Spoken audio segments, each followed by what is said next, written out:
Avtomobillərin yolda yanma səbəbləri müxtəlifdir. Məsələn, yeni avtomobilləri araşdırdıqda məlum olur ki, həmin avtomobilə əlavə cihazlar quraşdırılıb. Köhnə avtomobillərdə adətən bu, köhnə naqillərin qısa qapanmasından baş verə bilir və yaxud da ki, mühərrik hissəsinin daha çox qızmasından, ora yad cismin düşməsindən və yad cismin alışmasından da baş verə bilir.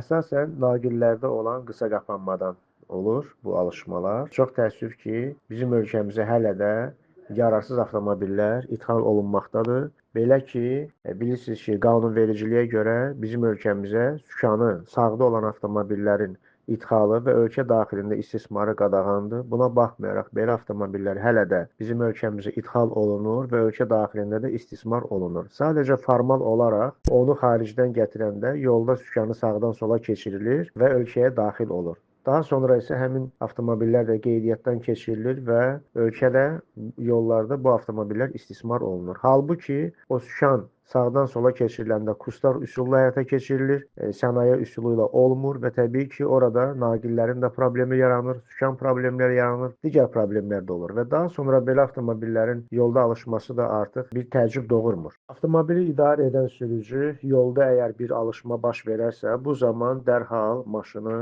yolun sağ hissəsində kənarda saxlamalı, mühərriki söndürməli. Əgər daxildə sərnişinlər varsa onlar enməli, sürücü özü də enməli və yanğınsöndürən qurğu ilə həmin o alışma hissəsini söndürməyə çalışmalıdır. Avtomobillərdə yanğınsöndürən su balonlarının olması da vacibdir, zərurətdir.